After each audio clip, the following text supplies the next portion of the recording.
notre Seigneur Jésus-Christ, une seule chose je nous propose pour notre méditation. Attention, ne trouve pas ta véritable identité dans le monde. Dans l'évangile, Saint Jean nous dit, Jésus disait à ses disciples, « Si le monde a de la haine contre vous, sachez qu'il en a eu d'abord contre moi.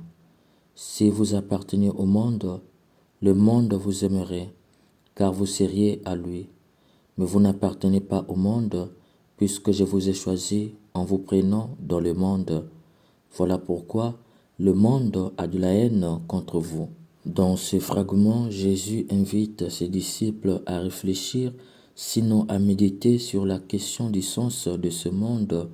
C'est pourquoi Jésus dit, « Si le monde a de la haine contre vous, sachez qu'il en a eu d'abord contre moi. » Lorsqu'on le prend dans son sens grec, ce fragment dit « Si le monde vous hait, sachez qu'il m'a haï avant vous. » Lorsqu'on traduit en français « Sachez qu'il en a eu d'abord contre moi », cela ne révèle pas trop la pertinence du message que lorsqu'on le traduit de façon brute et littérale « Sachez qu'il m'a haï avant vous ». Pourquoi ?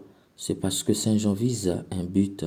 En effet, Saint Jean vise à révéler aux disciples d'hier, d'aujourd'hui et de demain le contraste douloureux de ce monde.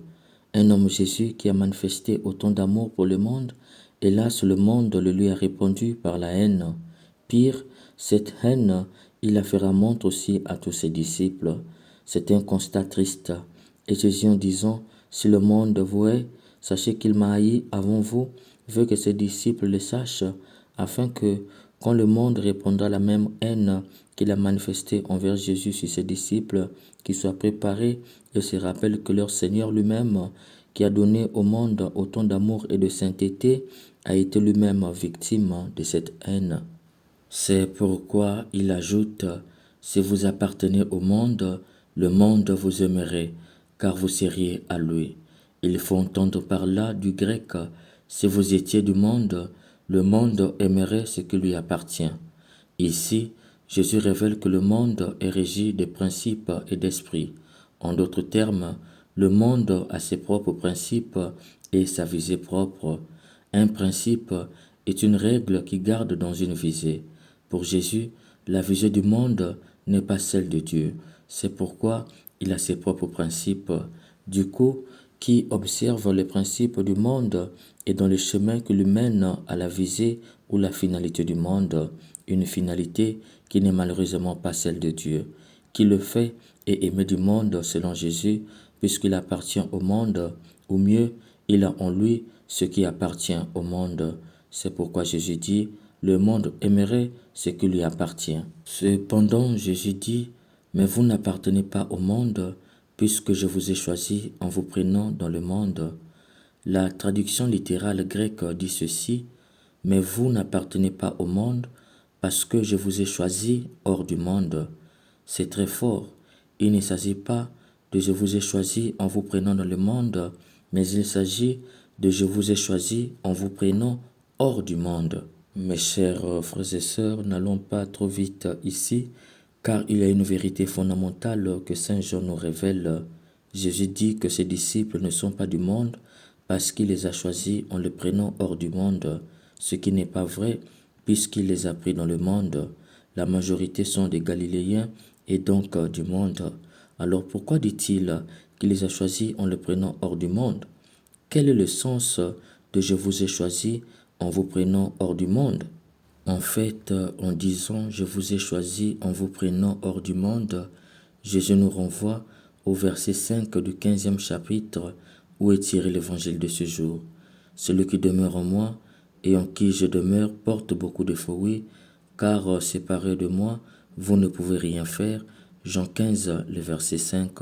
Ainsi, l'attachement à lui Jésus, la vigne du Père, engendre un homme de destin. Qui s'attache à lui naît de nouveau. Il ne naît plus du monde, mais d'un monde nouveau. Il devient un homme d'élection, puisqu'il a accueilli la grâce transformatrice qui fait qu'il ne peut plus être du monde, étant donné que son être propre est de racines antérieures au monde en raison du fait qu'il est né de la chair et du sang. En clair, pour Jésus, la véritable naissance n'est pas la naissance physique. La vraie identité n'est pas celle de la carte d'identité. La vraie naissance, c'est la naissance de l'identité profonde, de l'être profond. Cette naissance est celle du baptême. Ainsi donc, l'appel que Jésus révèle à ses disciples par cette phrase, « Vous n'appartenez pas au monde parce que je vous ai choisi hors du monde », est un post-appel ou un deuxième appel. Il s'agit d'appeler ceux qui sont déjà nés de nouveau de l'eau et de l'esprit. N'oublions pas que cet évangile est tiré du chapitre 15 qui vient après le lavement des pieds au chapitre 13. Après le lavement des pieds, ils ne sont plus du monde, c'est pourquoi Jésus les choisit hors du monde. C'est une élection et donc une bonne nouvelle pour les disciples. Étant donné qu'ils ne sont plus du monde, c'est-à-dire qu'ils ne vivent plus selon les principes du monde, qui les gardent dans une visée mondaine, la conséquence est sans appel. Le monde les haïra. Signalons que Jésus parle au présent. Depuis le début, il parlait au futur. Mais après avoir révélé qu'ils ne sont plus du monde, Jésus donne la conséquence au présent. Le monde vous hait. C'est pour dire que la haine est immédiate dès lors qu'on est de l'eau et de l'esprit, dès lors qu'on est incorporé dans la mission de Christ, dès lors qu'on est baptisé et ne vit plus selon les principes et la visée du monde. Jésus déclare l'immédiateté de la haine envers qui, au nom de son appartenance au Christ, marche en l'encontre des principes de ce monde. Pour mieux les aider à comprendre, Jésus donne un exemple en bon enseignant, idées, arguments et exemples. Rappelez-vous les paroles que je vous ai dites. Le serviteur n'est pas plus grand que son maître. Si l'on m'a persécuté, on vous persécutera vous aussi. Si l'on a observé ma parole, on observera aussi la vôtre. Ici, Jésus se donne en exemple. Cette haine ne sera pas seulement verbale, elle sera physique et même violente. Ce que Jésus va connaître le vendredi saint, les disciples le connaîtront aussi, non pas à la juste mesure de Jésus, mais chacun à sa mesure. Cependant, il les rassure, ne vous découragez pas, tout le monde n'aura pas de haine envers vous, il y a toujours une minorité qui vous écoutera. Trouvez en eux votre joie. Après cet exemple, Jésus conclut en ces termes, « Les gens vous traiteront ainsi à cause de moi, parce qu'ils ne connaissent pas celui qui m'a envoyé. » Pour Jésus, cette haine ne doit pas les étonner et les pousser à demander s'ils ne font pas fausse route, qu'ils continuent à aller en l'encontre et inviter tout homme d'aller en l'encontre des principes du monde. Le monde n'arrêtera jamais cette haine envers eux pour deux raisons. À cause de lui, parce qu'ils haïssent son nom, quoiqu'il soit l'expression de l'amour vrai et de la sainteté du Père. Enfin, à cause du Père qu'ils refusent de connaître, parce qu'ils croient qu'ils sont leurs propres créateurs. Ces deux raisons doivent donner aux disciples la force et une puissante consolation d'être heureux pour souffrir au nom de leur Seigneur. Mes chers frères et sœurs, nous voyons par cet évangile que Jésus lance un appel non pas à ceux qui ne sont pas encore nés dans l'eau et l'esprit, mais à ceux qui sont déjà nés dans l'eau et l'esprit, d'aller carrément en son nom contre les principes de ce monde. Jésus a conscience que le combat sera difficile, c'est pourquoi il n'appelle que ceux qui sont nés de l'eau et de l'esprit, c'est-à-dire ceux qu'il a appelés hors du monde, ceux qui sont déjà baptisés, ceux qu'il a incorporés dans sa mission. Par 6 fois, il employait le mot monde dans cet évangile, ce qui montre l'insistance comme pour dire « Attention, ne trouve pas ton identité dans le monde. » Dès l'abord, cher ami, tu dois comprendre que se changeant, il y a deux mondes, le monde de lumière aion en grec et le monde des ténèbres. Nous sommes dans cet entre-deux, sauf que l'aion, le monde de lumière, est celui de l'éternité qui sera effectif que dans la parousie. Ce qui revient à dire que pour Saint Jean, nous sommes dans un monde de ténèbres, un monde de meurtre, un monde où les principes immoraux sont des dictats, un monde de la mort. C'est pourquoi Jésus dit, vous n'êtes pas du monde parce que je vous ai choisi, et que le kamen en grec qui correspond à éclogue le choix, ce qui veut dire vous êtes soumis à un appel entendre cet appel et en répondre fait de vous des élus, des choisis, appelés à nager à contre-courant des valeurs de ce monde, peu importe le châtiment. Cher bien-aimé, par cet évangile, Jésus te révèle que tu es né d'une autre sémence lorsqu'il te dit « Je t'ai choisi hors du monde ». Tu es donc une volonté voulue de Dieu. Tu es ce que j'appelle théologiquement l'être séminal divin. Tu portes dans l'insu l'être profond divin qui fait de toi la lumière de Christ, c'est-à-dire l'être christique, Christophore et Christophorès, porteur et donneur de Christ. Tu es dans le monde, certes, de par ta naissance, mais tu es le là du Christ qui perçoit le règne de Dieu au cœur de ce monde violent où un innocent Jésus avait subi le plus grave dommage juste parce qu'il a aimé et a dit la vérité. Ton destinal final n'est pas ce monde, ton être profond n'est pas inclus et bloqué dans ce monde natif. Alors toi qui es comme une feuille morte sur la mer, exposée à tout mouvement des vagues, as-tu conscience que ta véritable identité ne se trouve pas dans ce monde? Toi qui suis la mode comme une feuille morte dans la mer, toi qui es prêt et prête à pactiser avec le diable pour avoir en retour l'avoir et le pouvoir, toi qui es prêt et prête, ou même toi qui as déjà vendu ta vie au diable pour l'avoir et le pouvoir, as-tu conscience que le monde natif n'est pas ton terminus ad quem?